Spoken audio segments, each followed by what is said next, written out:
Mukhang Rusi. Sana disc brake na sa likod. Bakit paurong parang binalik sa version 1? Bakit walang orange? Ilan lang yan sa mga pangunahing komento netizens sa pinakabagong Click version 4. Ang masasabi ko lang, ano nga ba ang honest truth about dito? Pag-usapan natin ngayong araw. Tara! So nalilito lang ako netizens sa audience, sa mga netizens natin dyan. Kasi nung nilabas yung road sync is binabash nila dahil nga daw wala naman daw pinagkaiba sa previous ADV 160. Kulay lang daw na iba, kapirasong fairings, tapos yung road sync. So binabash nila kasi wala daw masyadong nagbago. At sinabi ko nga dun sa last vlog ko na ang opinion ko doon is hindi ba okay nga yun kasi wala namang masyadong problema sa ADV. So kung wala namang problema, bakit mong babaguhin? Minahal nyo na yung design na yun, marami sumuporta, kaya kapag completely binago is baka manibago talaga yung mga tao at hindi na ganun kalaki yung suporta. Ngayon, itong Click naman na version 4 netizens is completely binago talaga nila yung look. As in, redesign talaga siya netizens. Pero nagugulat ako sa tao na hindi mo talaga kayang i-please lahat netizens do kasi nung completely binago naman yung pinaka best selling nilang 125cc is binabash pa rin. Bakit binago? Pumangit, mukha ng Rusi, paurong, ginawang version 1. Ganun naman yung mga nare-receive na comments. Pero kudos sa Honda netizens ha, kasi more than 50% of the sales ay nanggagaling talaga sa Click. Kaya malaki talagang risk na baguhin completely yung design nito, especially dito sa Pilipinas. Kasi nga, sobrang daming may favorite yan. Especially recently, nung nauso rin yung mga pinopormahan-pormahan ng mga Click. Ako, mas lalong dumami yung Click fans. I started this YouTube channel, isa yung mga Click sa mga una ko ni-review at comparo video. Talagang lahat ng Click na ni-release ko, trending lahat, million views, 100,000 views. At ngayon, gumawa sila ng latest version na talagang naiba yung itsura. For me, netizens, I trust Honda kasi syempre, mas magaling pa ba tayo sa mga engineer and designer niyan. Naghalo-halo yung Click version 1, version 2, version 3, at saka yung Click 160, pinaghalo-halo nila. So, I think good job si Honda dyan kasi at least nakita natin na talagang nag-evolve si Click pero iniretain nila yung mga features na tinangkilik natin kung bakit siya best selling, kagaya ng liquid cooling system. Yun nga lamang, ang reklamo ng iba, dapat daw ginawang disc brake yung likod. Ngayon, pag ginawang disc brake yung likod, magmamahal ang presyo. Gusto ng iba, dual shock na. Dual shock for 125cc, hindi naman ganun ka common dito sa Pilipinas. Kapag ginawa din yan dual shock, for sure, magmamahal din ang presyo. So, ayan naman yung next magiging reklamo ng tao. Kapag binigay lahat ng features na gusto ninyo, hindi pwede na very budget friendly pa rin yan or talo. Diba? Negosyo pa rin yan, kailangan nilang kumita. Magtataas ang presyo kapag nag-demand kayo ng specs. So, for me, wala naman gaano problema doon sa single shock at saka drum brake sa likod, especially dahil naka-combi brake system naman siya. Pero soon, kung gagawin man yan ni Honda, ready nyo rin yung sarili nyo sa price increase. So far, binigay na sa atin ni Honda yung introductory prices, super justifiable naman talaga sa market, and masasabi ko na talagang konti lang yung inangat pero completely different looks na. So sa mga netizens natin dyan na ang afford lang is 125cc, sinasabi ko nga noon sa inyo, yan yung pinaka sweet spot talaga na displacement sa pagbumotor kasi hindi ka mabibitin pero matipid pa rin sa gasolina at affordable. Yun yung pinaka gusto natin na sweet spot pagdating sa pang-araw-araw ng motorsiklo, especially if you will align it sa average na kinikita or monthly income ng Pinoy. Sa kulay naman netizens, initial colors pa lang itong mga nirelease nila, yung Silvestris Gray, Black, tapos White, tapos yung dalawang color naman para sa Smart Edition na Brown at saka Gray, matte gray din yun, akala ko nga Black, is initial colors pa lang yan. So soon enough, sigurado lalabas na rin dyan yung mga request ninyo na kulay, pero still, at least nagkaroon ng brown kasi dati wala naman tayo makikitang ganun eh. So kapag nag-smart ka, tapos brown binili mo, ma-identify agad sa kalsada, spot on na latest Click yun na. Diba? Mas madali siyang ispatan sa kalsada. Ngayon, may pride of ownership yung mga bagong bibili. Yung sinasabi ko kung bakit napaka-friendly nung road sync na pinaka nilabas recently na ADV. Kasi hindi mapag-iiwanan yung last version. Diba? Eh ngayon, ma-identify mismo. So may hierarchy na naman yan. Oh, latest yung Click niya. Ay, ito na yung old version. Nagkakaroon ng separation. Diba? Yung sinasabi ko nung nakaraan. Kaya ang hirap talaga i-please ng tao. Hindi nila alam. Hindi sila mapakali. So at the end of the day, it's you, the consumer, kung masasatisfy ka ba or paano yung point of view mo dito sa mga motorsiklo na to. Lahat yan ay may positive and negative point of view. Ilan pa sa mga nire-request sila netizens is gawin nga daw 4 valves. So kapag ginawa naman natin yung 4 valves si Click, isa na nga yun na magtataas nga siya sa presyo. Pangalawa netizens is syempre expect na mag-iiba rin yung fuel consumption compared dun sa minahal ng tao kasi napapang delivery riding din si Click eh, napapang long ride, napapang forma. So napaka-versatile talaga ng motorsiklo na ito. I think 4 valves is yung something na acceptable for me na in the future may incorporate nila. Yun, good sa akin dyan kasi talagang actual na may use yun kapag napunta tayo sa mga overtaking situation, lalo-lalo na kapag napalikod ka sa truck, gusto mo overtake, napakalaking bagay din na may hatak yung motorsiklo mo at alam mong kakayanin. For the dual suspension netizens, may mga nagmo-modify naman ng dual suspension. Pwede nyo rin papalitan ng mga suspension na aangkop para sa inyong bigat. So kayo, para naman sa Smart Edition netizens, naglabas na nga sila sila nung pinakabago na meron ng smart key. That is something na super useful. Pinag-uusapan namin yan with the media doon sa mismong event na napaka-convenient kapag ka nasanay ka na sa keyless remote system. Oo, tolerable naman siya kasi wala ka pang point of comparison kapag ka nanggaling ka sa disusi. Pero once na makatry ka at makagamit ka regularly nung disusi na or remote control na ng motorsiklo na desense, doon mo siya masasabi na napakalaking convenience ng naka-remote control. Durin mo, nasa bulsa mo lang, hindi ka na maghahanap-hanap,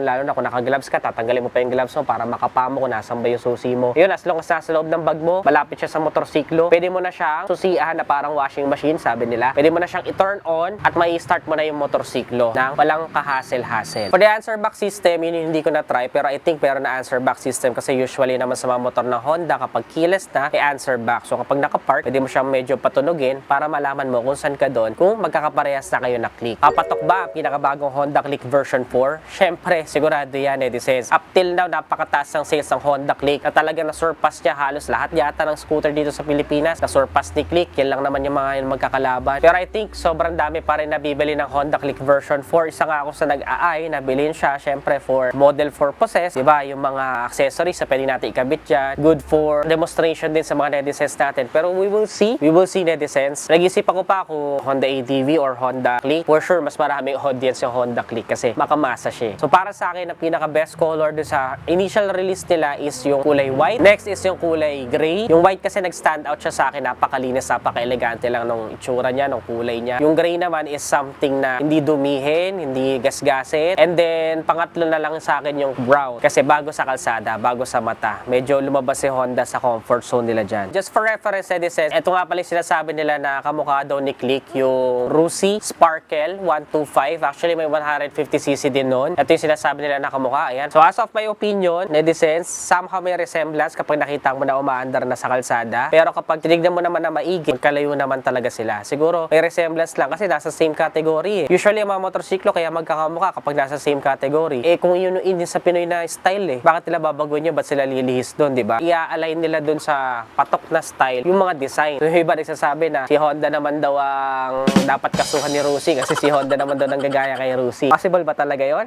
Or talaga pang comedy na lang ng mga netizens natin dyan, di ba? So, yun yung ilan sa mga komento ng mga netizens natin na gusto ko lang sagutin. For me, ang overall verdict ko, netizens, is sulit na sulit pa rin and kudos kay Honda sa pagbabago ng kanilang pinaka-Click na version 4 given the fact na malaking sugal yon dahil mabenta na talaga yung current Click version 3, version 2. Ngayon, yung Click version 4, netizens, I think kapag nakita nyo sa personal, mako-convince din kayo, especially ang tao gusto niya lagi yung latest Kung meron kang pera na pambili nun, pipili ka pa ba nung previous version? Pipiliin mo yung latest version. Syempre, usually, latest version na yung pipiliin ng tao. So, ilan lang naman sa mga nakita ko doon na I think nag-iba is USB Type-C, yung kanyang pinaka-charging port. So, yung sumasabay na talaga sa mga modern kasi yung mga smartphone, kagaya ng mga iPhone, naka-Type-C na rin yan. Para sa presyo niya, sana wag na magtaas, pero for sure tataas yan. Kaya yung initial na presyo, enjoyin nyo na kasi for sure tataas yan eventually. Ewan ko, magkakaroon ng same problem with the road sync na EDV kasi mahirap humanap ng stock. Ang ginagawa, under the table, tinataasan ng presyo, dinadagdagan. Usually common na na-experience sa mga netizens natin yan, nagko-confess na sana daw makuha ng SRP kasi dinadagdagan nga daw ng kasa. So, priority nila yung installment. Bakit? Siyempre, dumodoble halos yung presyo. Minsan nga, tumitriple pay kapag ka 3 years to pay. So, mas malaki kikitain nila doon. Unlike kung kinash mo siya, wala sila halos kita, kakapiraso lang yung margin nila. So, meron din sila mga overhead expenses. Pero, para sa akin, syempre, kung kaya ibigay ng SRP, dapat SRP talaga, diba? So, soon, tingnan natin. Matagal-tagal na rin kasi ako hindi bumibili ng brand new motorcycle. Pero, valid yun yung mga sinasabi nila. Kung SRP dapat.